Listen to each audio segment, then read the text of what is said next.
baby gets everything that it needs from you. So don't worry, like you're going to be fine. The baby's going to be fine. And that one is very interesting to me because yes, the body will prioritize transferring nutrients to the baby over yourself. So if you are, running low on B12, the body's going to prioritize transferring that nutrient to the baby versus you. But I think that the issue here is you have to have it to give it. And also it's important to understand that the body's needs for nutrients have increased exponentially. And, if you look at the certain guidelines that we have here in the United States, they're not necessarily based on thriving, they're based on survival. So taking all that into account, a lot of women need to be getting a lot more nutrition than they think. When you look at women in their reproductive years, most are nutritionally deficient anyway. So we're already going into pregnancy in nutrition debt, in other kinds of health debt. And then that itself can manifest, maybe not as an issue during pregnancy. Sure, it can definitely manifest as a complication during pregnancy too. But it may manifest in your body later postpartum as another issue, shortly after postpartum, a year or two after postpartum, especially if you don't prioritize replenishing as well. Welcome to The Body Never Lies. I'm your host, Leela Lutz. Each week, myself and experts from around the world help you uncover the secret ways your body communicates with you to empower you in your own individual health journey. Fertility, pregnancy, birthing and mothering are high energy demanding processes. I think we really take for granted just how much our body needs to make and recover from having babies. There are so many myths around this area of a woman's life, and I think a lot of them leave women fraught with emotions like guilt, shame, disempowerment, and to be honest, a lot of women are left with long-term health issues that are kind of considered normal and just part of having babies. My wish is for women to learn about their bodies more so they can have empowered lives, and so I really wanted to dismantle all these myths around fertility and pregnancy. And I couldn't think of anyone better to talk about that with than my friend Loren Cruz. Loren is a nutritionist specialising in preconception, prenatal, pregnancy and postpartum nutrition. She works with people from all backgrounds, but she does have a specialty for helping couples with metabolic issues like thyroid and autoimmune conditions. So today we are talking all about the myths around fertility, conception, pregnancy and beyond. I'm so excited today, everybody. I've got Loren Cruz on the show from Innate Functional Nutrition, and we're going to be talking about pregnancy. That's Loren's specialty, is conception and having healthy pregnancies, using all the pro-metabolic principles. And I really wanted to get Loren on the show today to talk about the myths of pregnancy, because I think there's a lot of misconceptions. And I don't know, Loren, what are the misconceptions that couples are coming to you with about pregnancy? Well, first of all, thanks for having me, Layla. Really appreciate it. Excited to be here. There are so many. Where to begin? There's definitely a lot of myths around nutrition. There's lots of myths around preconception. So a couple of the really common ones that I see are, first, baby gets everything that it needs from you. So don't worry, like you're going to be fine. The baby's going to be fine. And that one is very interesting to me because yes, the body will prioritize transferring nutrients to the baby over yourself. So if you are, running low on B12, the body's going to prioritize transferring that nutrient to the baby versus you. But I think that the issue here is you have to have it to give it. And also it's important to understand that the body's needs for nutrients have increased exponentially. And, if you look at the certain guidelines that we have here in the United States, they're not necessarily based on thriving. They're based on survival. So taking all that into account, a lot of women need to be getting a lot more nutrition than they think, not just, even meeting the dietary guidelines. And I think also, the body will prioritize giving nutrients to the baby. We talked about that, but the body will also prioritize or transfer, I should say, excesses as well. So, if we have excess of any nutrient, specifically, this can really relate to heavy metals. The body will also transfer that to baby too. So there is a lot of truth to that statement. The baby will get everything that it needs, but there's a couple of stipulations around that.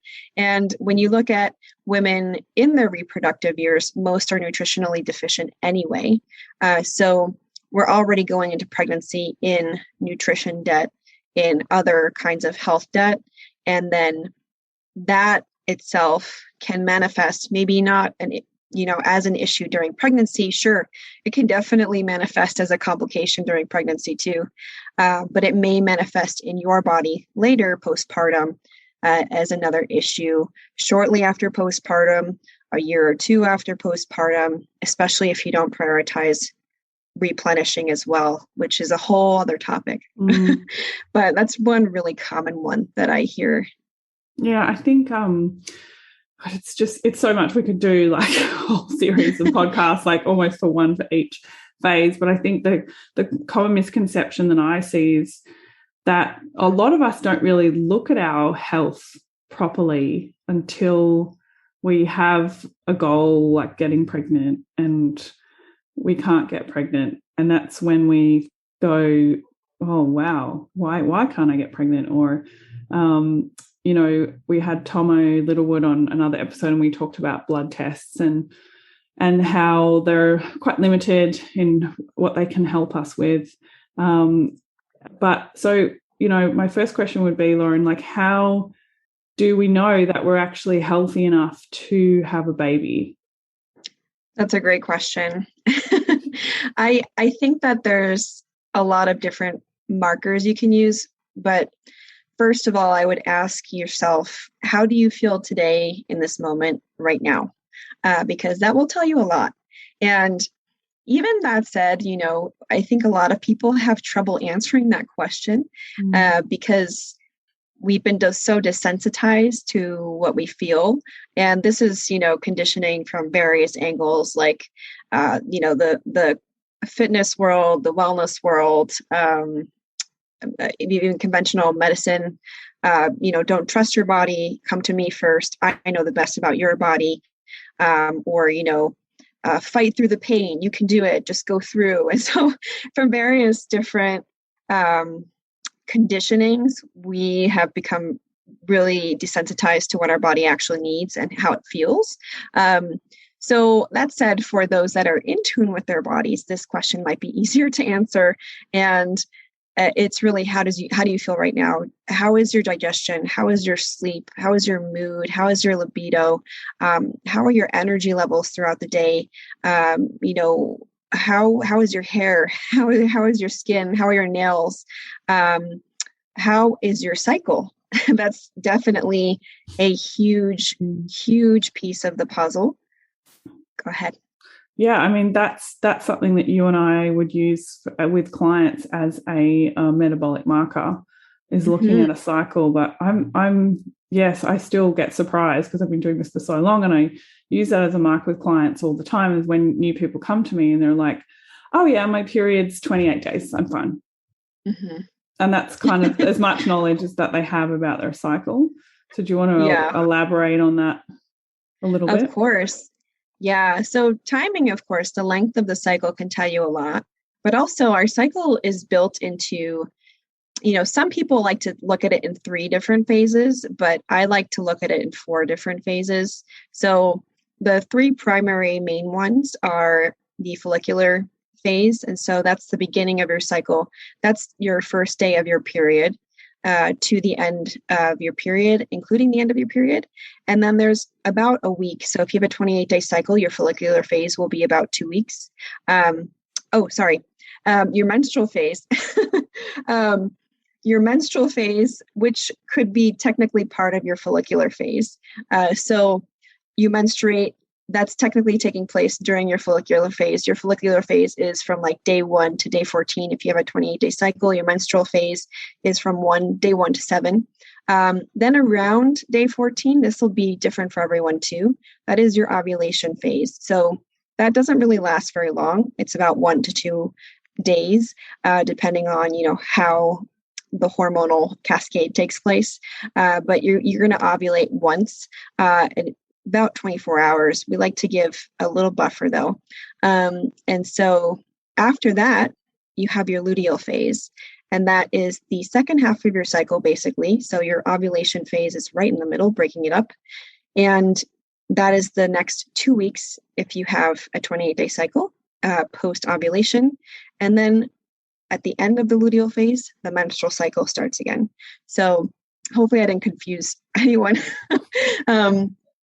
But, given that knowledge of how things are technically supposed to flow, menstruation, which can vary from person to person, the follicular phase, which should be, relatively, if you have a 28-day cycle, about 14 days. Some women have really long follicular phases, like 30 days or 40 days. Ovulation, you need to know if you actually are ovulating, because you can still get your period without ovulating. So ovulation is what allows the egg to be released to then meet the sperm. And so if we're not ovulating, there's no egg to meet the sperm. That's extremely important especially if you're trying to conceive, to understand what your ovulation pattern is.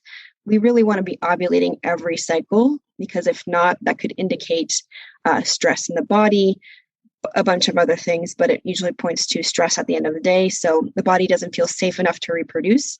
And so it's going to withhold that egg until it does. Then we have the luteal phase, which is the phase in which we make progesterone. The corpus luteum becomes a gland that releases progesterone throughout that 2 weeks post-ovulation. And this is extremely important too, because progesterone is extremely supportive to our metabolism, but also our mental health and well-being. And it's just an incredible hormone, very protective to females. And so it's also a really important hormone to balance out the other hormones that females are also tend to produce more of, which includes estrogen. So it's really important for keeping the balance of estrogen in the body as well. So if we have really short luteal phases, that means our body's not producing enough progesterone to support implantation. It could mean that we're not ovulating. If our luteal phase is really terrible, a lot of women feel really terrible right before they have their period. That's an indication that we might not be producing enough progesterone to balance estrogen. If we have pain during ovulation, so rewinding a little bit back to the mid-cycle, ovulation. If we have pain, that could also indicate a hormonal imbalance. Ovulation shouldn't be debilitating. So there's a lot of things that your cycle can really tell you, and being able to tune into that. And, I think what's also important here is to understand what's normal for you. So regardless of what the textbooks say or, your friend's cycle looks like, trying to understand what's normal for you and what you feel good in is really important. Granted, there are upper thresholds and lower thresholds for, generally healthy cycles, but understanding if you're, outlying any of those general ranges is important. Also understanding if your cycle is consistent month to month in these sort of phases is important. And so on and so forth. So it can really, it's like, once you do start to understand your cycle too, it's also extremely empowering, because you can use that to update your nutrition and change your lifestyle, and do things that support you in the way that you need. 100%. I think, like, for me, learning about my cycle when I was in my 20s, I was lucky that in the Czech program, we're very focused on using the cycle as a feedback about health. And so I came off the pill, and learning about it was super empowering. It was like, wow, I was like, wow, I've just had this insight into myself. And just even with clients who I've really taught how to use it, it's, yeah, you can, when you need more carbs, when you can train and go for PBs, so much about your body. And also looking at that progesterone, like you said, it's so important. Even when we're not trying to conceive, we want to ovulate and we want to make progesterone. And, it's a gift as a woman, really, I feel like. And even like, especially preparing for your menopausal years and all that kind of stuff, like learning about ovulation and progesterone, I highly recommend to lots of women. And unfortunately, I feel like so many women don't learn about that until they want to get pregnant. Mm-hmm. What do you say about women? Because I have had a lot of women who've come to me and they've said they did IVF in the past because they were told that they don't ovulate. And now my experience of women having come through IVF, now I just want to say that I don't think IVF is wrong, and you always need to make your own choices. And I understand that, time can be a factor. And so especially if you're older, so women are going to look to more support in different ways. But what I notice with people who I've seen who've done IVF, I don't really feel like they've ever been given an assessment of their health, truly. Mm-hmm. It's definitely a difficult situation to navigate, also because IVF is a very personal choice too. So it really comes down to that aspect, I think. But I do agree that I think what I've seen from a lot of my clients is that in the past, they've rushed into a fertility treatment and haven't given their bodies the chance to either recover from a previous pregnancy or birth control or anything like that, and have just kind of put their hands up and said, it's been 9 months. I want to be pregnant yesterday. Let's do IVF. So I've seen that happen a lot. And I think what we need to remember is that the body is extremely resilient and it wants to, this is literally our programming, is to reproduce. And so, granted, if our body's not ovulating, for sure, there could be definitely, the deeper issues other than stress. It could be a culmination or an accumulation of stress over time. That's usually the issue. But I think it's, if we are in that position, and of course, again, it's a personal decision, but if we're just coming off birth control and we're only giving ourselves 9 months to try to get our cycle back and then saying, all right, I'm going to give myself a deadline, it would be just also understanding the effect that IVF can have on your body, not only for that pregnancy, but also in the future, because a lot of women have really terrible reactions to the medications that you have to take during IVF. And it leaves them like permanently changed. Like my body was never the same after taking those medications. That's what I hear a lot. Mm-hmm. So just understanding what you might be getting yourself into, trying to figure out what aligns with your goals and your journey. Because for some women, IVF is the only choice. And, that is the route to having a baby. And, that's okay.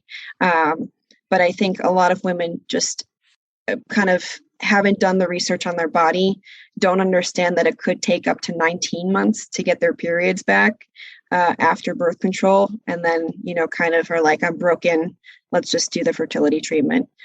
So I think we have to give our bodies a lot more credit, but we also have to give ourselves a lot more space and our bodies a lot more time to kind of get back into the groove. And it takes time and patience, but I think it's worth it in the end. Definitely. And I think, in this day and age, I'm seeing a lot more women who are single wanting to do IVF with a donor, same-sex couples, all these different kind of reasons why people would do IVF, but there's still a way that you could work with someone like Loren or do Loren's program to be supported through that process, so you come out the other side more robust and healthy and are not so affected by the process of the IVF. I think that's, I think Loren and I share a very similar view of a non-judgment space as practitioners, and we're here to support you through whatever your life, my microphone, or whatever you're going to need to do in your life, So, but it's really interesting. I think people don't really understand how mineral depleted they can be from being on birth control, and that can affect conception and your pregnancy. Could you talk a bit about that, please? Yeah, of course. So, birth control, and when we say birth control, we're talking about hormonal contraceptives, although the non-hormonal contraceptives can also change sort of your nutrient status too, and it can also affect your hormones in indirect ways. So we can definitely talk about that too. But hormonal birth control, so the estrogen and progesterone pills, these are medications. And so any medication is going to require nutrients to detoxify. And birth control just so happens to require a lot of nutrients in order to detoxify. And so birth control, hormonal contraceptives can deplete some of the same key nutrients that we need to be fertile and also have a healthy baby. And these nutrients include things like vitamin A, vitamin C.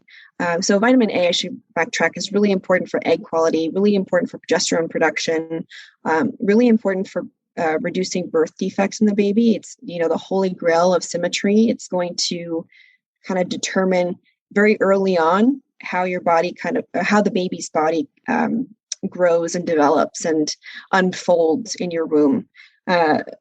Vitamin C is really important, not only for building the baby's body, especially the skin, muscle tissue, but also for the building of the placenta in your own body, and the stretching of your skin as well around your belly.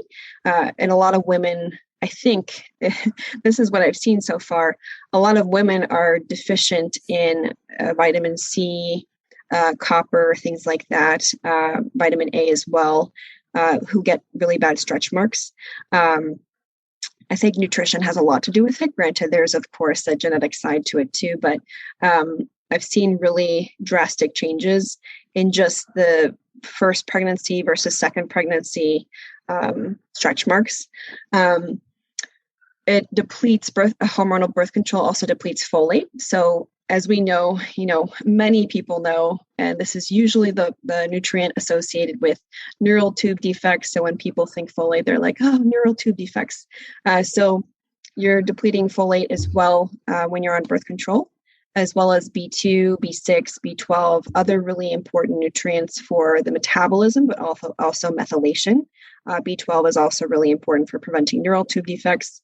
A couple of others are selenium, zinc, minerals that are really important for just overall metabolic function and also reproductive health.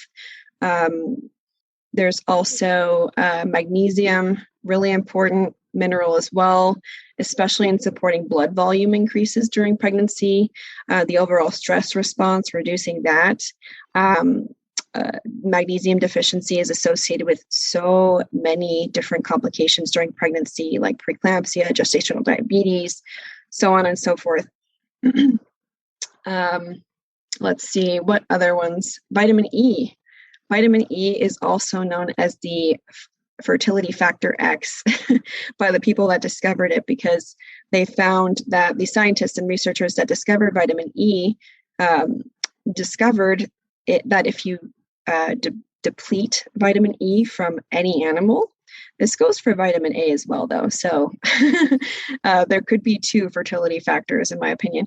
But if you deplete vitamin E in any animal, any human, it decreases their ability to reproduce. So, but once you reestablish those levels, reproduction pretty much comes back online very quickly. And vitamin E has also been shown to be very effective for preventing miscarriages as well.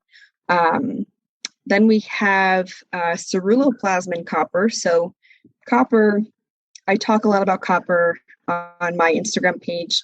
And it's, definitely I love the work of Morley Robbins, who is one of my teachers and mentors. And this is why. But ceruloplasmin is basically copper bound to a protein, and it's an antioxidant, essentially, an antioxidant complex. And so ceruloplasmin is really important for preventing inflammation, fighting inflammation, but also regulating iron and iron levels in the body.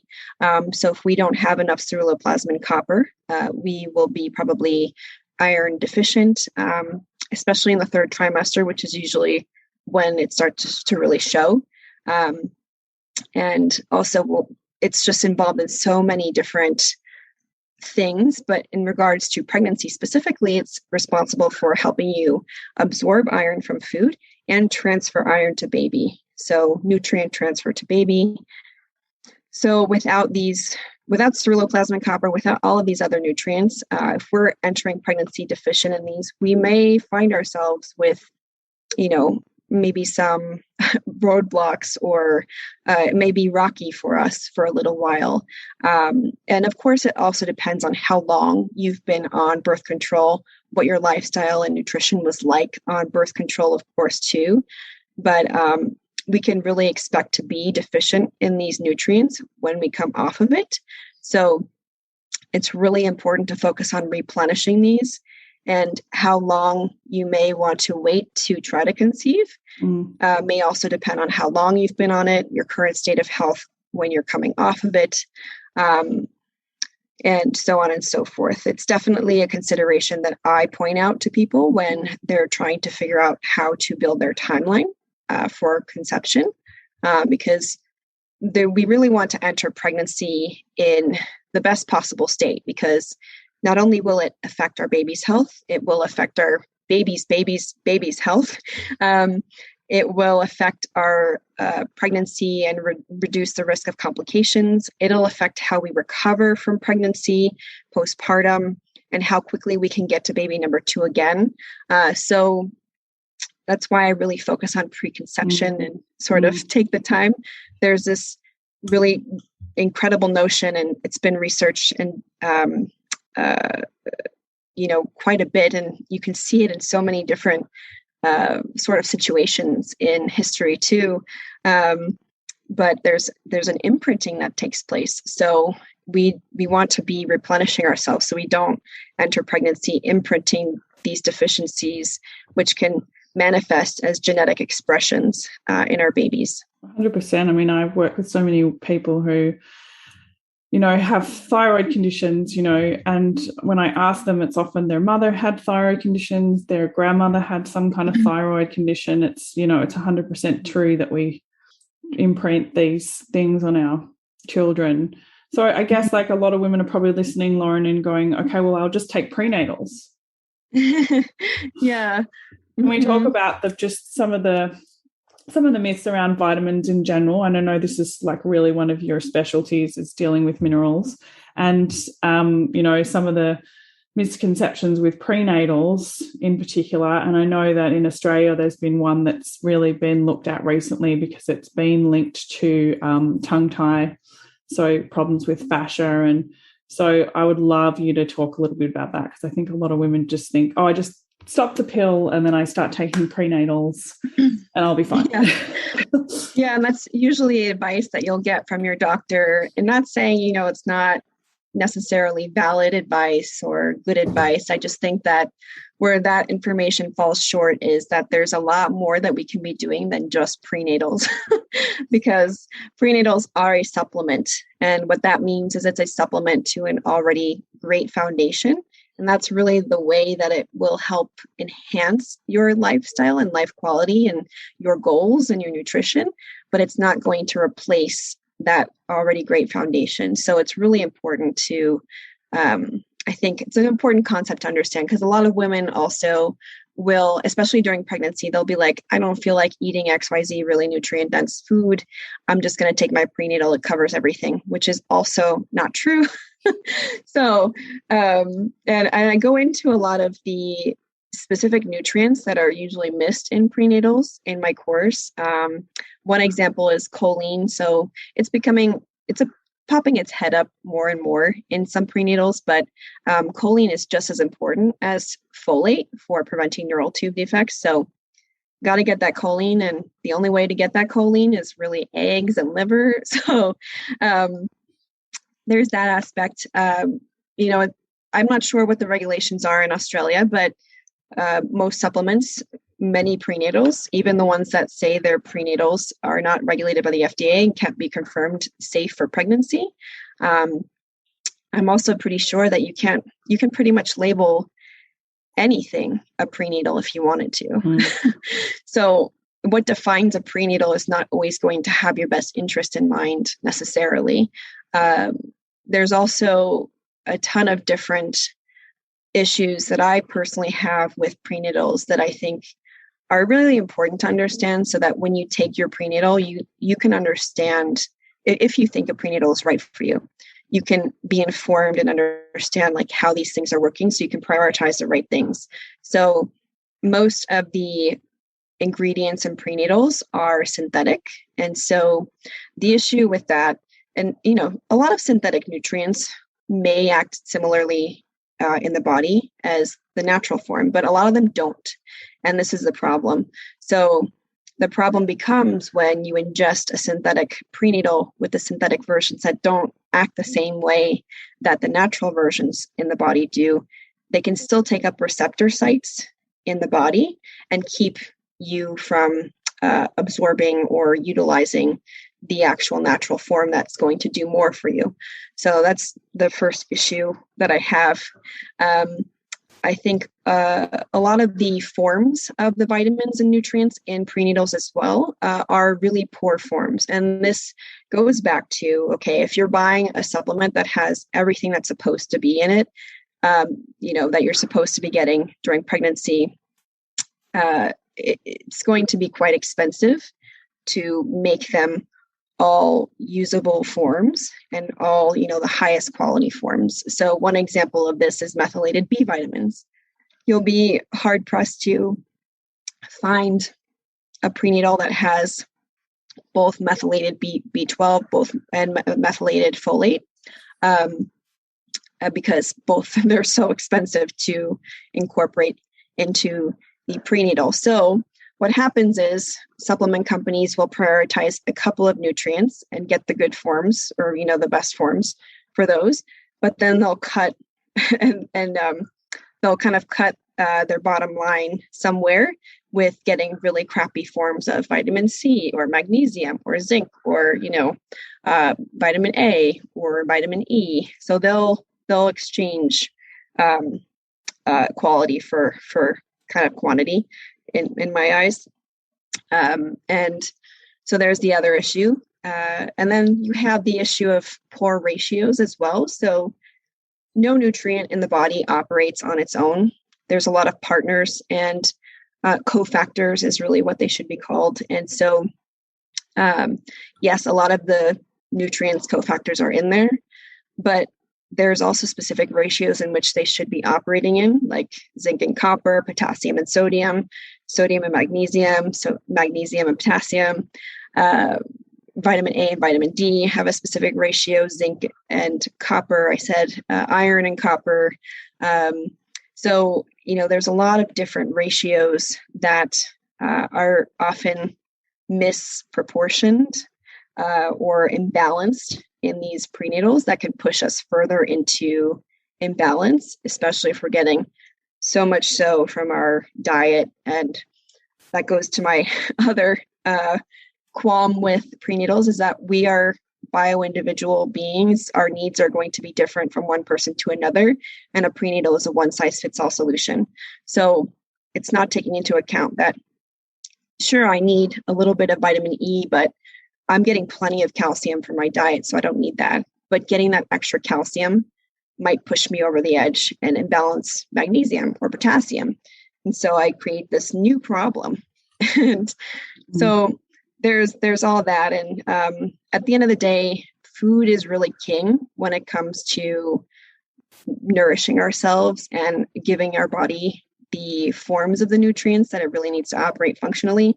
And food provides the actual ratios that it's meant to deliver these nutrients in. So you get the cofactors, you get the right ratios, and it's kind of a beautiful gift wrapped present.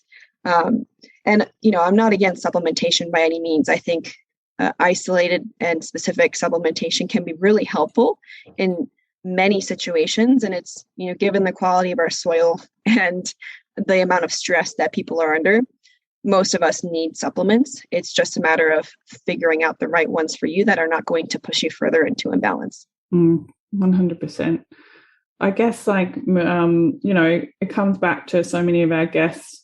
We all talk about establishing a foundation of nutrition and having an effective metabolism, a really firing metabolism is key for any kind of health situation. Let's move on to some of the issues in pregnancy itself. I think morning sickness is a big one that we can talk about and why it happens and how. Nobody knows 100% why it happens, but there are things that we can do in pregnancy to help with morning sickness and before to prevent morning sickness happening. What are your thoughts on that? Well, I definitely have a lot of thoughts. I do want to answer your question about tongue ties. Oh, yeah, cool. I don't think I covered that. No. So just going back to prenatals really quick, it's really common for them to have folic acid. And this is because, it's recommended, generally speaking, to get folic acid in your prenatal because it's the most researched form of folate, but that doesn't necessarily mean it's the best form of folate.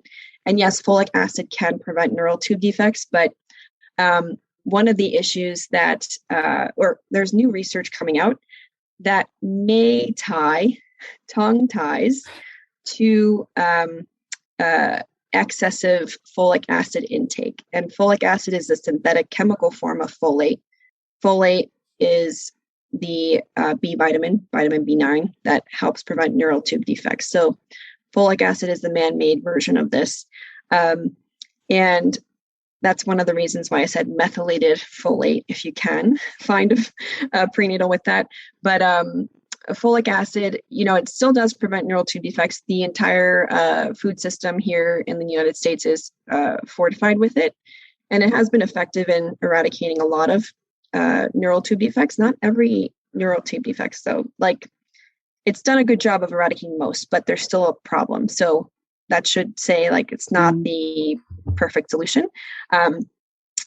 One of the things though cropping up, like I mentioned, is the connection to tongue ties. And it's not even that high amounts of folic acid. So around 400 micrograms has been associated with an increased outcome of tongue ties. And 400 micrograms is pretty low. If you consider, that's kind of like your daily, if you were to look at the daily value, quote unquote, that about 400 micrograms, I think it's around 425 actually, for folic acid intake, folate intake. So if you're getting all of that intake from folic acid, fortified foods, maybe supplements, it could increase the baby's risk of having tongue ties. Timing is very interesting too. There's been research that shows that folic acid supplementation prenatally, so during preconception, has a higher result of babies that have tongue ties than if you were to take folic acid during pregnancy. Wow. So it's very interesting, kind of like the timing aspect and the amount, because it's not that much. I know that, a lot of doctors now are saying take 1,000 micrograms of folic acid, which is a lot. I would say if you're getting 1,000 micrograms from food and natural sources and maybe methylated folate, which have been shown to not have necessarily negative effects as folic acid does, then that's fine. But folic acid, to be getting that much, because the body can only process 200 micrograms at a time. And what ends up happening is we have unmetabolized folic acid floating in the body.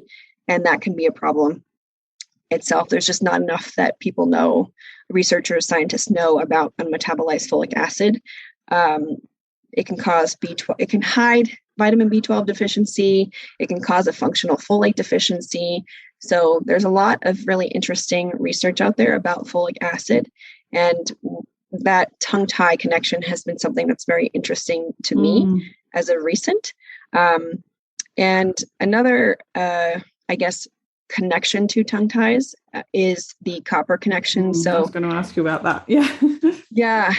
There isn't hard research on it, but copper is responsible for it's very supportive, just like vitamin C, to the infrastructure of our body, the collagen production, tissue formation, and skin. And so it could be that there's maybe, I would guess, maybe not enough copper, or because tongue ties are like thought of as an excess skin, almost doubling, hardening so much tissue that's what the mouth can't open properly.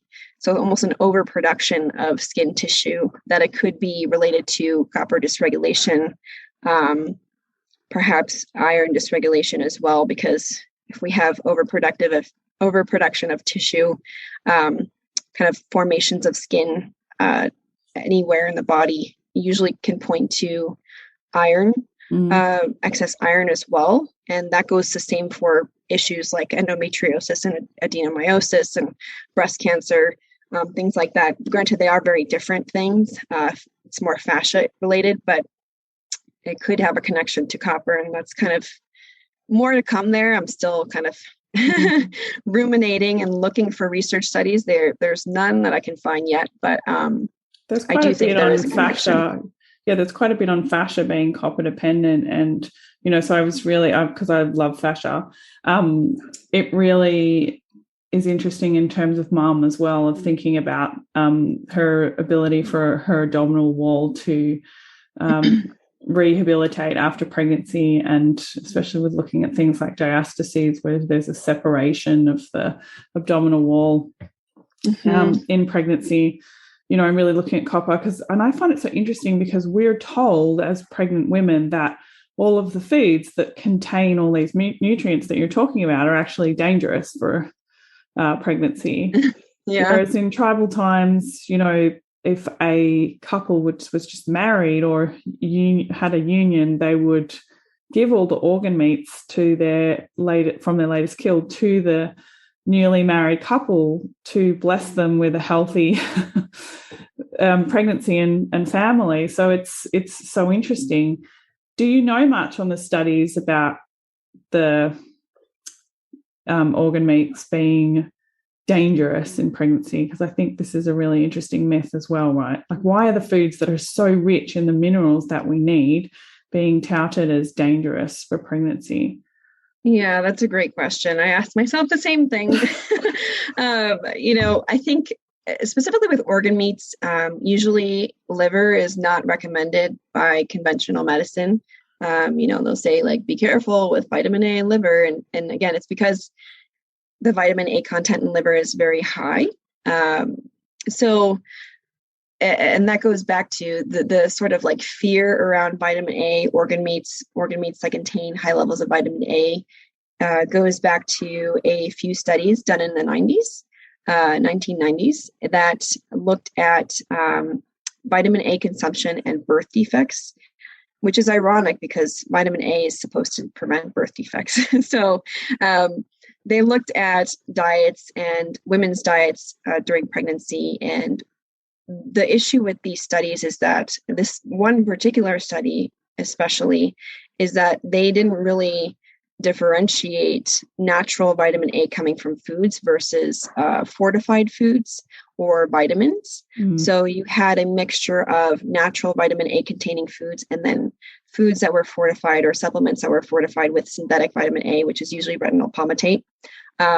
So looking at, it was not a cleanly done study, because they're not the same. Synthetic vitamin A has been shown to cause birth defects, whereas natural vitamin A really has not.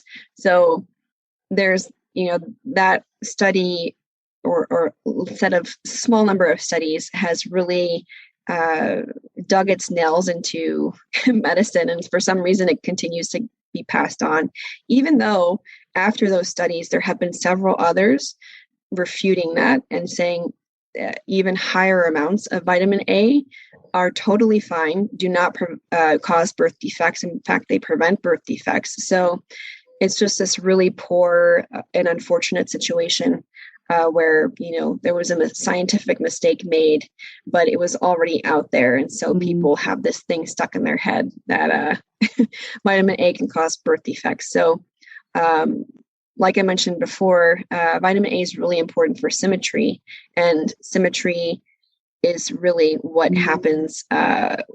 It's basically essential to prevent birth defects. So hands, lungs, heart, all that stuff. Vitamin A is really the driver behind that.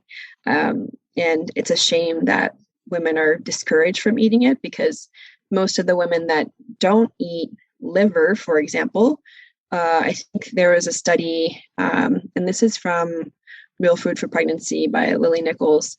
There was a study done in Denmark where it examined women that ate liver versus women that didn't, and their vitamin A levels. And the 70% of women that did not eat liver were lacking in their vitamin A intake. So if you're not eating liver, you're not getting enough vitamin A, likely.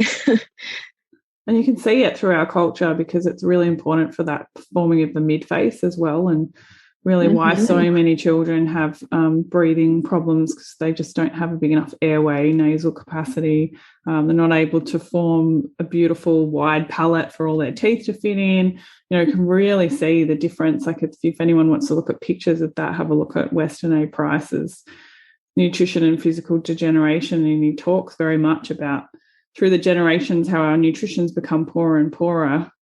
We're not having these beautiful full faces with these beautiful high cheekbones and really wide spaces, and go back and listen to the podcast I did with Susie Neville, where we talk about how important that facial symmetry is for development. So interesting. So so I think what we can take from that, it's so important to get our minerals and vitamins from from whole food sources. Really be focusing on working out using our metabolism, because the more metabolic we are, the more we can use those nutrients. And then if there are pieces missing, when you work with someone like Loren or do her program, you're able to pinpoint more like, what do you need? Because I think it's really important to realize that a lot of us come from a less than nutritional optimal background. Like my mum grew up in a culture where she was punished by having food taken away from her. So she's very depleted from the life that she had. We're not all depleted because our parents grew up eating junk food, and that gets passed on through generations. And sometimes we just don't have the capacity to overcome that without some kind of support, like a supplement or, some trace minerals, or, I think it's really important to never take your health for granted, or just think I eat clean, so I'm healthy, or, like really learn how to use physiological markers to look at what state your physiology is in. So coming back to morning sickness, because this is a big one. And, and I think there's a lot to do with our state of health as to why we experience morning sickness. I'd love to hear your view on it. Yeah, morning sickness is definitely an interesting topic, and it can be a very controversial one too. So that said, there are a lot of practitioners that are very stuck on it's a normal process. Let's not pathologize it. Let's not make it an issue because you're bound to get it, and it's really normal. And there is definitely a lot of women experience it. Somewhere around 70 to 80% do. So, that said, there's a lot of truth to that. But I also have this approach to listening to my clients or listening to the women around me. And to tell them that it's normal to be throwing up multiple times a day and that their misery, their absolute misery is normal, is the gaslighting of the ultimate degree, in my opinion. In my opinion, yes, it could be normal. It could be an issue. Let's not, it doesn't matter to me. I just want to help the person get through it. So, and that said, prevention is not 100% possible at all through any aspect of pregnancy. That's really the beauty of preconception preparation, is putting your best foot forward, but do understand that pregnancy is kind of a black box, and trying to control something so incredibly wild and primal is not always going to be possible. So you kind of just have to go with the flow too. And when things come up, take them as they are. Don't beat yourself up, say, oh my gosh, I should have done this and that. And, I'm so miserable, and they're stuck in their, guilt and shaming. It's really important. But, that said, I do think that there are a few things that I've seen connected to it, and through my research as well. And there are other things that can help with it too. So there are a couple of researchers that talk about the balance between estrogen and progesterone. So higher estrogen, which is naturally occurs, you get this when after you conceive, there's this enormous influx of hormones, enormous, and that's natural. Where things could get sort of nauseating is potentially if we have too much estrogen in relation to progesterone, which can cause certain valves in the digestive process and digestive system to, kind of not close properly. So it can give us a nauseous feeling. Dr. Katharina Dalton talks about it being progesterone related. So, and again, estrogen and progesterone operate in specific ratios, but, and this is also relates to testing, is why, even if things look normal necessarily preconception wise or, non-pregnancy wise, it's really not about the ranges that you're provided. You have to look at the ratios of a lot of things to make sense of them. So that said, go back to Katharina Dalton. She talks about how the placenta is not fully formed during the first trimester of pregnancy. And that's what takes over progesterone production in the second and third trimester. So during the first trimester, what is giving you progesterone is that corpus luteum that that's left over from when the egg was released. And that's why it is so important to really not only prepare nutritionally, for pregnancy in terms of baby's health, but you really want to optimize your egg quality because it can impact so much during pregnancy. And one specifically is your progesterone production. So Katharina Dalton talks about how it's our inability to produce enough progesterone, and that is what is causing our morning sickness or nausea. There's also the certain nutrient deficiencies that have been related or connected to morning sickness: magnesium deficiency, vitamin B6, and things like salt and protein as well. So there's a lot of potentials. And so if a client comes to me with morning sickness or develops it, I will really try to, there's a long list that we go down and try to figure out, because it could also not be related to any of these. It could just be that she can't stand the smell of this food when she's making it, so she needs somebody else to cook it for her. There's really a lot of different angles you could take to why it exists. What I like to focus on, really, of course, preconception wise, is getting those nutrient stores up. But if it does arise, that's okay. Let's just figure out how to get you eating and not nauseous. Well, I think the point is always to put your hand up and ask for help. Like, don't you I had a bit of morning sickness in my pregnancy, and my doctor was like, well, we can supplement with progesterone. Like, why suffer? That's very forward thinking. I have a very forward thinking doctor. She's amazing. But it's really important to reach out to someone like you and put your hand up and say, this is what I'm going through. Can you help me? Because we're not really meant to suffer with all of these things, I don't think. I don't think pregnancy has to be miserable. And so, morning sickness is a tough one because it happens to so many women, but I also think we have to listen to them too. Yeah. Gestational diabetes is something that's really interesting as well, I think. And my doctor was very forward thinking in gestational diabetes and told me not to take the glucose test. Mm-hmm. Now, this is a test where you drink, I can't remember how much it is. I should have looked it up. You drink a drink that is pure glucose, first thing in the morning. And for me, that was really challenging because I'm normally up at 5 to go to work, and you couldn't get into the clinic till 9 o'clock. So the idea of fasting for 4 hours was just like so stressful to me. Mm-hmm. Anyway, my doctor told me not to take the test because she thought I would get a false positive because of my history with paleo ketogenic kind of dieting.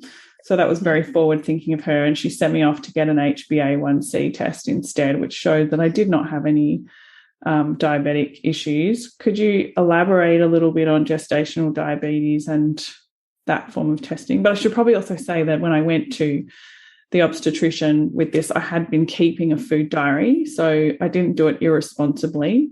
You still need to prove that you're looking after yourself. I'm not saying to women, don't go and get the test. It's important to understand what your health is like in pregnancy for your baby. But I went to the obstetrician with 2 weeks of food diaries, and I'd been taking my blood glucose with a little thumb measure every day so he could see it. But please elaborate on, I'm not trying to discourage women from doing it, but please elaborate. Yeah, that's definitely a great question, and definitely a loaded one too. But yeah, gestational diabetes essentially is elevated blood sugar during pregnancy. And so somewhere around, there's a bunch of different statistics around this from different agencies. The highest number I've seen is around 15% of women. This occurs during pregnancy. What causes it, that is to be determined. The body does naturally become more insulin resistant as pregnancy progresses. It's built into the sort of cascade of hormones that the body's pumping out. So there are hormones that are specifically responsible for causing insulin resistance so we can gain weight during pregnancy.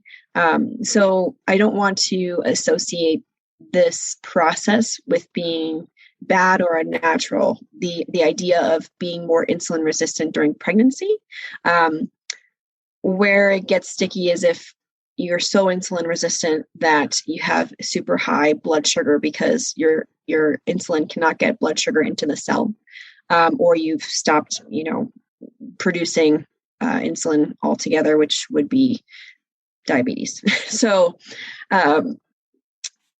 there's a couple of things that could factor into it. I think definitely iron status. Iron can really mess with the pancreas and our ability to produce insulin. Stress also just can cause insulin resistance in general. That's why it's so important to eat first thing in the morning, because if your body's not getting glucose in the morning, your body will break down fatty tissue and muscle to create glucose. And so you'll have all these free fatty acids floating in the bloodstream, which will make you more insulin resistant anyway. So the idea of having to wait 4 hours to take this test like you did definitely would have produced a false positive. So, there's that. There's also polyunsaturated fatty acid consumption. These are not uptaken by cells as easily as saturated fats. Generally also high amounts of fat consumption in general. So something like a ketogenic diet could also increase the level of fatty acids in the bloodstream, increasing insulin resistance. certain vitamins and minerals and nutrients are required for insulin sensitivity as well, like potassium and magnesium. So it's really, there's a lot of factors at play, which I think is, it could be any one of those. It could be any combination of any one of those that is, contributing to it. That said, the first trimester, so if you get your blood sugar tested, your HbA1c tested in the first trimester, it's usually a very good predictor of what will happen later on and if gestational diabetes will occur. So if you have a high HbA1c in the first trimester, you will likely have gestational diabetes develop. I think the percentage of accuracy there is somewhere like 97% or something like that. So that's just a sign. And if if something like that happens already early on, it's all about management. It's not about how to reverse gestational diabetes. It's going to be really difficult because you are pregnant and the body's focused on pregnancy and maintaining the pregnancy and nourishing the baby. There's so many different processes that to ask it to heal while undergoing such a stressful, and it's a beautiful thing, but it's also a very demanding stress on the body. So to ask it to heal and do that at the same time is going to be very difficult. So managing it is really a key. And usually that involves eating lower glycemic foods. So that said, the blood sugar test, the glucose tolerance test is interesting. I think it's, at some point, I hope we figure out an alternative, because I think it's a very, I don't think it's the best way to test if women have gestational diabetes or are, at risk for it. I think there's a better way than forcing a woman to drink some synthetic glucose drink with like all these colorants and additives in it, fasted. You're forcing a pregnant woman to fast in the morning to then eat it and drink it. And it's completely an imbalanced, it's pure carbohydrate, no protein. So of course, our body is going to have this like strange response because no one eats that way. Like, I mean, most people, especially pregnant women, don't eat that way unless you're drinking like, I think it has 100 grams of glucose. So I think I worked it out. Yeah, I remember saying to the obstetrician, it's like 10 bananas. Who would get up in the morning, not eat for 4 hours, and then have 10 bananas? And yeah, it's just unrealistic to me, unless you're drinking maybe like, 2 sodas in the morning that, or 2 pops. I'm not sure. Yeah. You say it in Australia. Yeah. So no, definitely a soft drink, we would say. Yeah. Yes. 2 soft drinks, 2.5 maybe. And then you're going to go get your levels tested. So I definitely would advocate, if you don't want to do that, there are other equivalents. But if you're doing it for the sake of the test, these juice alternatives, which you can pursue, they may not produce the same effect because they have likely fructose in them. So you would need to find a pure glucose source, which is usually only going to be synthetic, to sort of have an equal playing field, because fructose is also easier on the body in terms of carbohydrate tolerance. So, fructose doesn't require as much of an insulin response, or you can use that to finagle your way into a better test result. So don't tell them I told you. Well, yeah, don't tell them I told you to go straight for the HbA1c, because I know in Australia, like that is a more expensive test, which is paid for by our Medicare system. And so it's much cheaper for our tax-paid medical system to get you to drink the drink and sit there for 2 hours than it is to get the blood test. So, that's why they don't like you to do it. But it's a much more accurate test. And I think there's just this general misconception about diabetes. One is that sugar causes diabetes, which when we know it's actually high fat that causes diabetes, especially polyunsaturated fats, like you said. But also not understanding that the importance with balancing blood sugar is to eat regularly and have protein, fats and carbs in the right balance at every meal, not to have all carbs at one meal.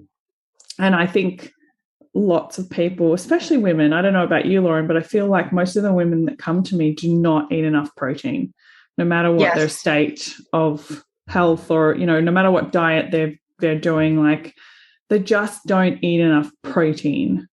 And that's super important. Completely, especially in balancing pregnancy. blood sugar and massively. And so I really encourage people to do a food log, you know, use something like Chronometer or MyFitnessPal or something, use something to log your protein and see what your protein intake is. What do you recommend protein intake? That's a great question. I think it varies, you know, depending on the person. It depends if they're pregnant as well or trying to, but protein needs, especially in the third trimester, shoot up exponentially. And I would really like to be seeing, in general, at least 1 gram per pound of body weight. So I'm not sure what that conversion would be for kilograms. 2.2. So we normally say 2.2 grams per lean muscle mass. Yeah. So yes. lean, so for a normal person, but that in pregnancy, it would be increased from that. Yeah. So in pregnancy, I would usually like to see that a little bit higher, like 1.2 or 1.3.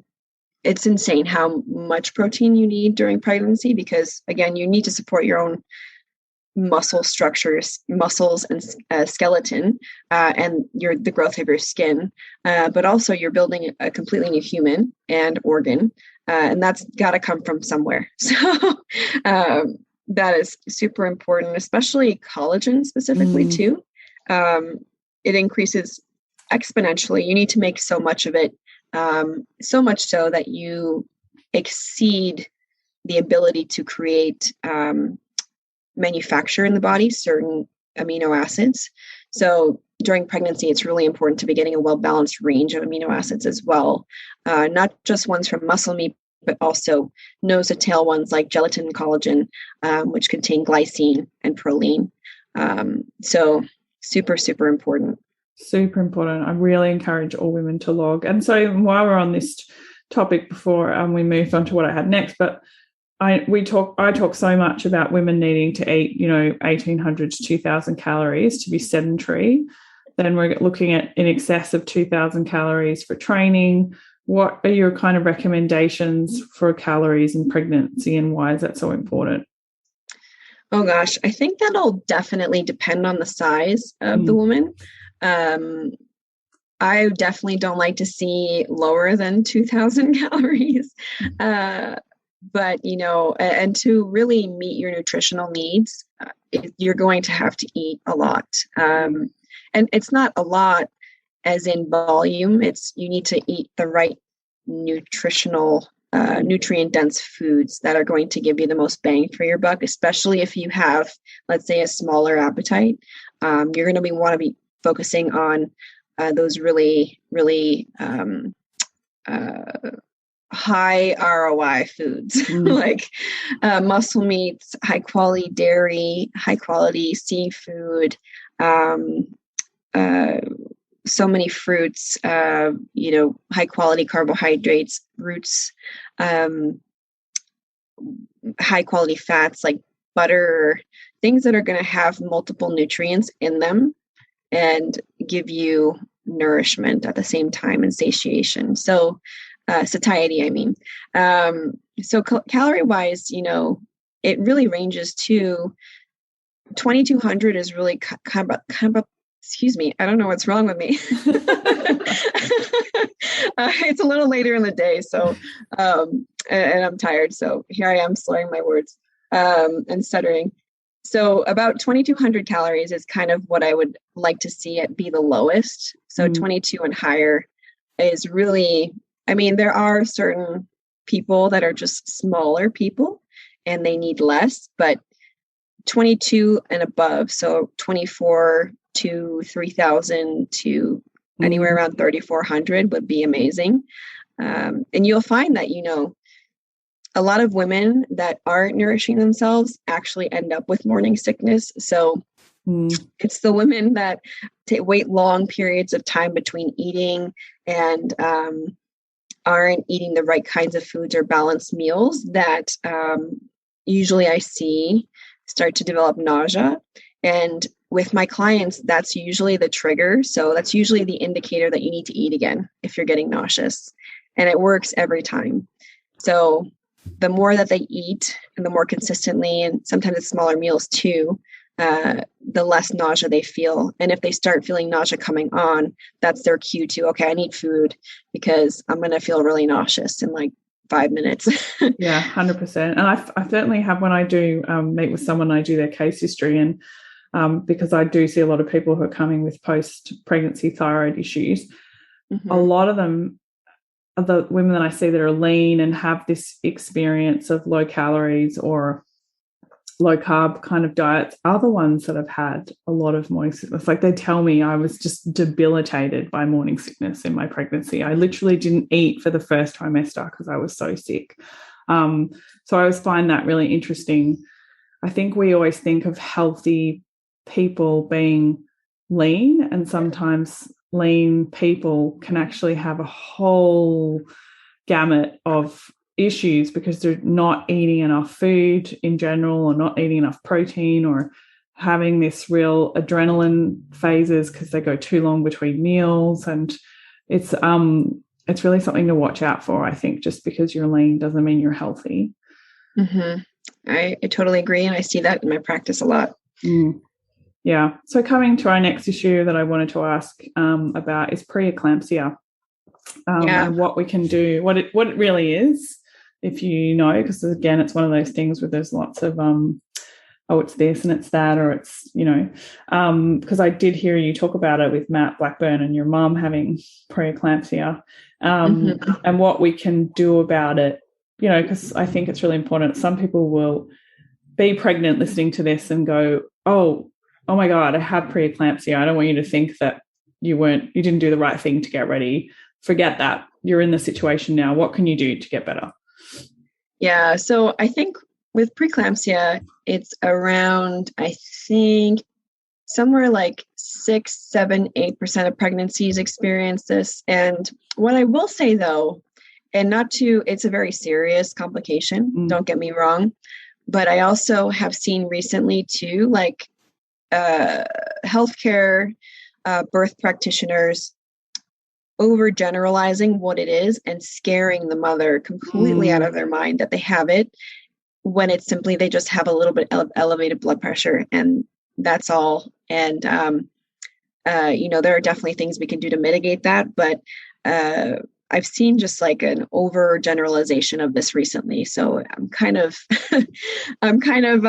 keeping an eye and ear out for that, because there have been several women that have come to me just being like, oh my God, I have preeclampsia. I don't know what to do. I don't want to die. I don't want my baby to die, which is possible. That's like the worst case scenario. And that's why it should be taken so seriously. But I think a little bit of swelling, a little bit of elevated blood pressure, there's definitely things you can do to bring that down, and you're going to be okay. So it used to be called toxemia, which I think it's because it has such a great connection with the liver. So mild preeclampsia, which is, preeclampsia is kind of the precursor to eclampsia, which is a more advanced form of it. Preeclampsia usually looks like elevated blood pressure, water retention or swelling, so edema, and then there's protein in the urine. So what I've seen, what I kind of want to connect to what I just said about overgeneralization is a woman will have one of those three things, or two of those three things, not three of those three things, and then be scared out of their wits because their doctor's saying like, oh, we're going to have to monitor you. You might not be able to have your home birth. So there's that. The more severe advanced version of this is now we have the liver starting to fail. Kidneys might be starting to fail. There's organ failure, elevated liver enzymes. The most advanced form, let me backtrack. You might have blurred vision, or you can't tolerate light really well. You're really, really tired all the time, which is common in the third trimester, I will say. you might have nausea, vomiting, and that kind of stuff. The most advanced form of it would be seizures. At this point, you start experiencing seizures, which is really bad. So, and the worst outcome would be that, mom and or baby are at risk of dying because the body just, you're not getting enough oxygen to certain organs. Blood pressure is way too high for the baby to handle. So there's that concern. And yes, it's very serious. But let's see, what causes it? It's also difficult to say. The blood volume increases by 50% in pregnancy. It might be 100%. Don't quote me on that. I think it doubles in pregnancy, actually. So that would be 100%. My brain is not working today for some reason. But you're also growing a completely new organ and a human. So the body's under a lot of stress and the demands need to be met. So where we have complications is, and this goes for any sort of health-related complication, our body has, certain demands and we're not supplying it to meet the demands. So there's an imbalance and we're in debt in some way, shape, or form. So that can happen in pregnancy, that can happen outside of pregnancy, but that's how disease complications develop. So the body's under stress. Minerals are really important to support that blood volume increase. What really works for a lot of women that are experiencing preeclampsia is increasing their mineral intake, specifically salt.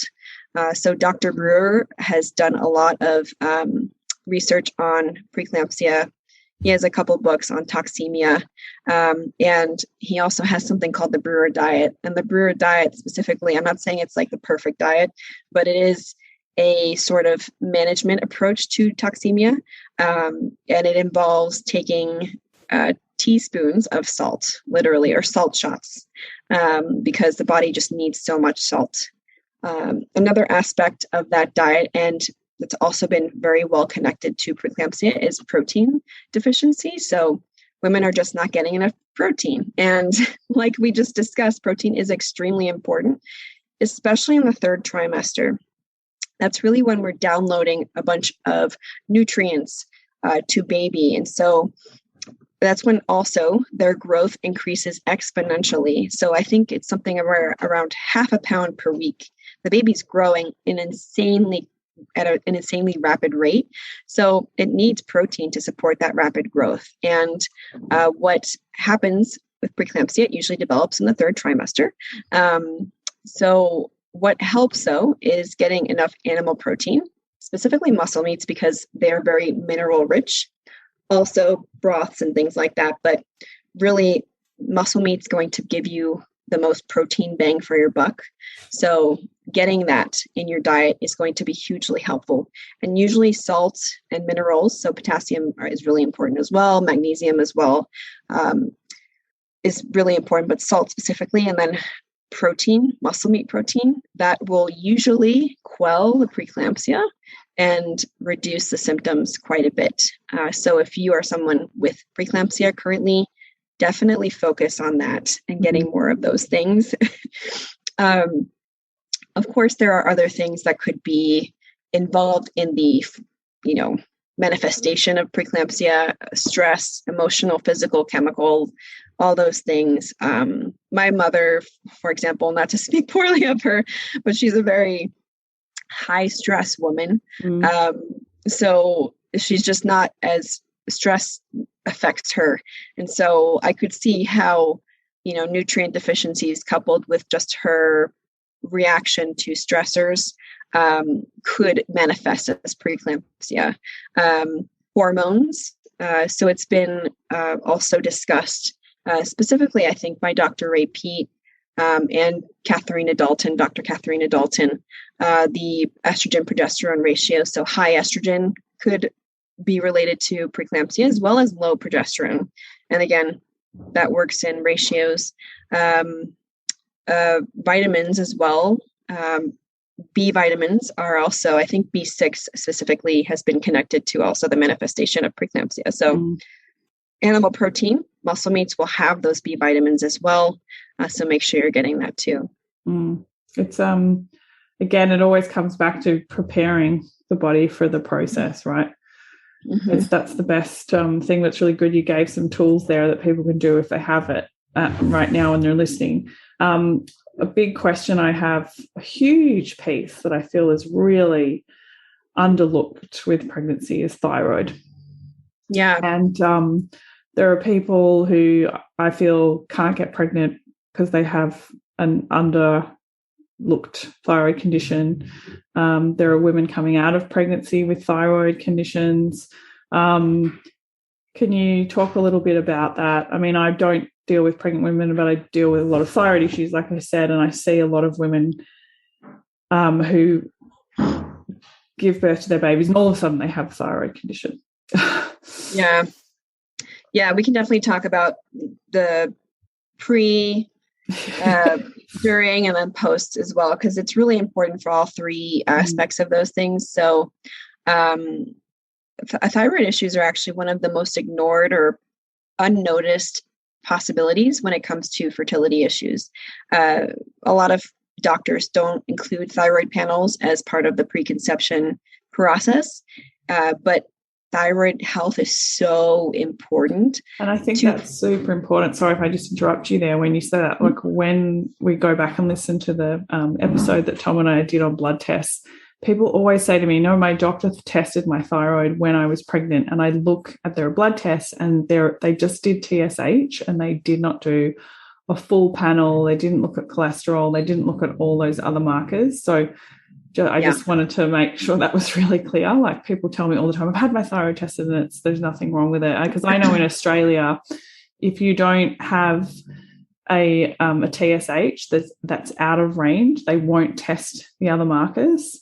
Oh, that's common here too. Yeah. So one, it's about finding a doctor that'll actually give you a thyroid test. But two, you need to run a full thyroid panel, not just TSH, which is what they're really comfortable with, because when you start getting into the other markers, likely they won't even know how to interpret it very well. You need to go to an endocrinologist. So I would advocate for yourself to get a thyroid panel. It's not only is it so important for fertility, it's really highly involved in the sort of cycle process, but also recurrent miscarriages are actually a symptom of thyroid problems. So if you're somebody that's had recurrent miscarriages, but you've kind of are really digging, can't figure it out, and you haven't had a thyroid test done, go get a full thyroid panel, because likely it will tell you a lot. And so it can really stem from a bunch of different things. We need thyroid function to create energy, and energy is required to maintain and sustain and support the viability of our eggs. So that is really important for egg quality, egg health, and super, super important, because I think, a lot of women, and age is another sort of myth that we can go down, one day. But a lot of women, as they age, they start to lose eggs, and the rate at which we lose eggs really is connected to our ability to produce energy and sustain those eggs. It's not necessarily, it's kind of deemed as this like really black hole. We don't know what happens, but at the end of the day, it's our ability to sustain those eggs, create energy, and combat free radicals as well. So free radicals play a role in diminishing egg volume as well. So thyroid function is going to really help that, because it's going to support the quality. It's going to help your body produce antioxidants and metabolic functions that will help you antioxidize. So super, super important. If you have thyroid dysfunction, you may also have other underlying hormonal imbalances. I would bet progesterone and estrogen levels are the ratio is imbalanced, because usually the body has something that Dr. Jolene Brighton likes to call is called the OAT axis, the ovarian, adrenal, and thyroid axis. And it's a three-legged stool. And if one leg is off, you can bet that the other two one or two, or at least, are going to be off as well. So there we have our ability to handle stress, and there we have our ability to reproduce there. So I kind of like to look at it, not as one singular issue too. So if you are someone that is struggling with thyroid issues, I wouldn't go down the hole, because the body is a complete, it's a complete being, and all the organs and systems function together. So I do see this a lot too. If you have thyroid issues, people just go, oh my gosh, thyroid. And they're only thinking about their thyroid. What can I do to support my thyroid? When really, in reality, we need to be supporting our full body. Yes, your thyroid may need a little bit more care, but likely there are other imbalances that you need to address too. So that's really important. During pregnancy, thyroid function is really important because our thyroid hormone production increases by 50%. So if there was ever a stress test for thyroid function, it is pregnancy. And you are singularly responsible for creating thyroid hormone for your baby in the first half of pregnancy. And you still have to produce a lot during the second half of pregnancy, the third half. Okay. Thyroid function is really important. It's really important for brain development. A lot of people think about thyroid, think about aesthetics, weight, metabolism, but when it comes to pregnancy and even just well-being, thyroid function is really important for neurological function. So having good thyroid function during pregnancy is going to determine a lot about baby's metabolic function, but also their brain function and how everything kind of neurologically connects. Postpartum, I do see a trend usually postpartum that's when thyroid issues develop, and usually it's Hashimoto's of some kind. So of course this is anecdotal. I can't necessarily say like I see XYZ or XYZ percent of women, experience thyroid issues postpartum, but there's a pretty decent amount of women that have thyroid issues in general. And I think it's somewhere about, an autoimmune disease as well. I can't remember how many women have hypothyroidism, but I think that 75% of women have autoimmune disease. So autoimmune disease is much more prevalent in women. And then 80% of people that have hypothyroidism have Hashimoto's, not just hypothyroidism, it's Hashimoto's thyroiditis. So 75% of that 80% are women.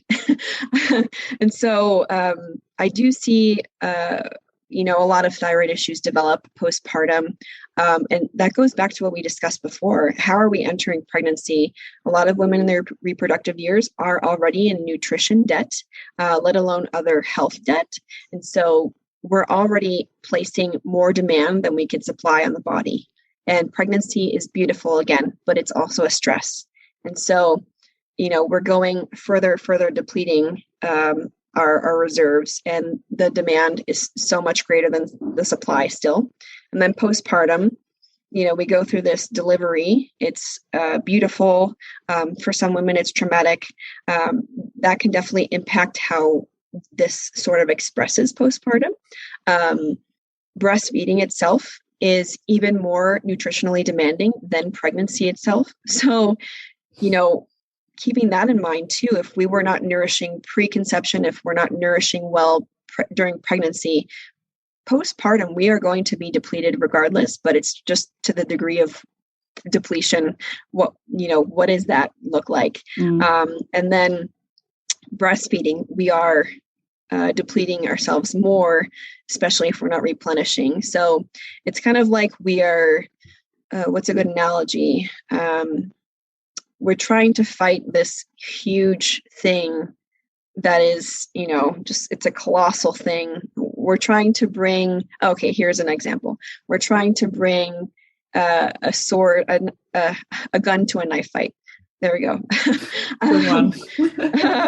So, we really need to be replenishing. And then I think another issue too, which is very common, a lot of women postpartum want to start losing baby weight right away. And they might be breastfeeding and really want to start losing weight. And It's so difficult. The body has just been through one of the most amazing experiences, but one of the most stressful. And now it's under more stress because of breastfeeding. And now you want to add another stressor and try to get the body to lose weight, which the body has to be in a deficit to do that.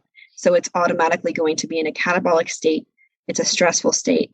It's that is really kind of what kicks off what I see. And so we have women that, a year or two from delivery are coming to me with Hashimoto's or, hypothyroidism. I can't lose weight anymore. I feel like crap. My hair is terrible. And I've noticed too that the women that start trying to lose weight, aren't nourishing properly, they experience more postpartum hair loss as well, to a more extreme degree. They aren't able to get their libido back as quickly. They aren't able to get their cycles back as quickly. So there's really like a cascade of things that can happen. So yeah, I definitely see it. The whole aspect of the postpartum period itself is that, just knowing that you need to replenish your energy. Like after every feed, you should be eating, and most women are either in a situation where they're having to do all the cooking, all the child minding, all the housework. So there's just not that support. So they put their nutrition last. They're also not sleeping. So they're like, I just can't make food. I'm so tired. And, so it's a whole community and cultural problem as well as not just the losing baby weight thing. But takes I a village. think, it takes a village, and hats off to those women who do a lot of food, learn how to eat metabolic food and balance their blood sugar before pregnancy, go into it, with their freezer stockpiled of, nice slow cooked meats and broths and lots of fruit and ready for that breastfeeding experience, because it can be, you actually need more calories than when you're pregnant. It's a lot of food. It's a lot of food. And I think as well, people don't realise that it's not something that made them a certain way or have a sickness. People, when I come to me, they're like, oh, pregnancy ruined me. And I'm like, well, I don't think that's the case. I actually think it's an accumulation of stress over years and years and years and years. And that thing is what that's the straw that broke the camel's back. It's just when the body went, okay, that was it. It was too much. So it's not pregnancy in and of itself because like you said, that is what we were born to do, is to reproduce and keep our race going. So it's making peace with that. We didn't go into pregnancy that well, or we had too much partying in our 20s, or we were on the birth control pill for so long. It's not pregnancy in and of itself, because I hate it when women think that pregnancy destroyed their body and, that. And there is stuff that you can do postpartum to recover. It's never too late to. Oh yeah, never too late. It's never too late. And I guess I agree. That probably has a lot to do with secondary infertility. Do you think? Do you get a lot of women who are experiencing, like, they found it really easy to get pregnant the first time, or there's lots of women who get surprise pregnancies and then they go for that second baby? I mean, this was definitely the case with me. When we had Shanti, when I got pregnant, everything was great. But in the middle of the pregnancy, we moved into a house that was really full of mold. And so I had really bad mold disease after Shanti was born. And like my whole world fell apart after she was born, like physically. And so I had a lot of miscarriages. And so I know why that's happened, and I've made peace with that. But I think it would be really helpful to hear from your perspective. You've probably had a lot of women who have secondary infertility. Yeah, it's definitely, it's a tough situation because, and it's a hard experience because you know that your body could, and now you're seeing it have trouble, and you're like, why? What did I do? And there's a lot of mistrust that develops with the body. Like, should I trust my body anymore? Can I trust it anymore? Like, why is this happening now? And it's definitely there's a lot to unpack there. And for a lot of women, it looks very different, but also the same, because like you described, it's really an accumulation of things. And especially if you've been able to give birth prior, you can do it. So your body has shown you that it can. It just might not have the right tools that it needs at this very moment to reproduce. And that's okay. What I take that as is information that the body's trying to give us. And so, if it's saying, I don't feel safe enough to reproduce right now, then what are those things that we can do to make it feel safer to reproduce? And of course, there is the aspect of, was the first pregnancy like a fertility treatment or not? There may be some additional more digging that needs to happen there. I think in that regard, it becomes a little more complicated, but in regarding like naturally secondary fertility, I think that, it's just a matter of trying to figure out how to make your body feel safer. And a lot of the time it has to do with giving it more sleep, more light, more nutrition, giving it a lot of love and self-care. I think that after our first pregnancies, a lot of women put their needs and wants to the side too, and they forget about them as an individual as well. And so it's really important to nourish the soul too, not just in terms of food and, that kind of stuff, but also do things that make you happy, do things that, allow you to be you and be your best self. That's super important. I also think timing can play a role as well. So when looking at pregnancy spacing, there is a reason why so many of our ancestors purposely took time to replenish in between children. And it was not only to ensure that the mother could be recovered and ensure that her health was great, but also to ensure the viability of the second baby as well. So there's a lot of really thoughtful processes that our ancestors have taken. And usually the minimum was 2.5 years between pregnancies. Yeah. That's a minimum. So I know that a lot of, in today's modern day culture, there is a lot of desire to have children close in age.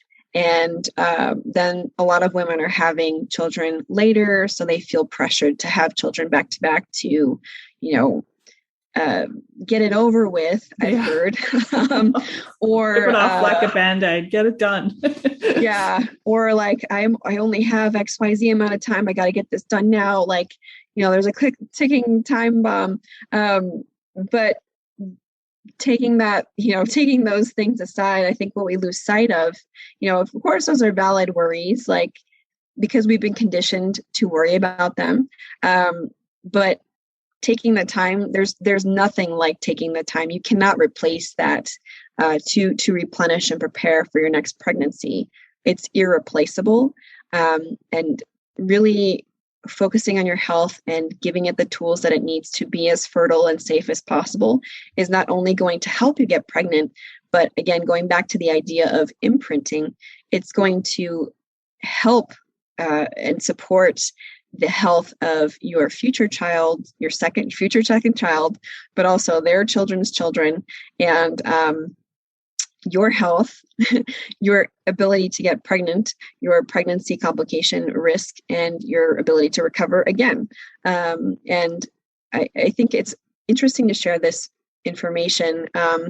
The second child is actually always at higher risk for certain diseases than the first child, because just naturally it's always more difficult to replenish between the first and second child. So every subsequent child is at higher risk for disease. So really taking that time to impact your health, build yourself up, will really support your health and your baby's health. Everyone wins.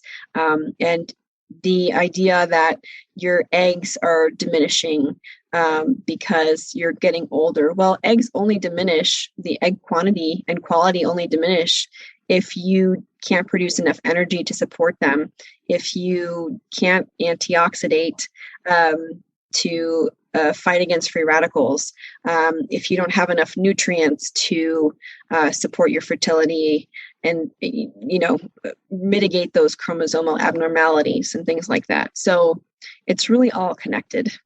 It's so connected. And I love what you said about the difficulties, the challenges not being, they're really just, they're information from your body that the body telling us that it needs, and the body never lies.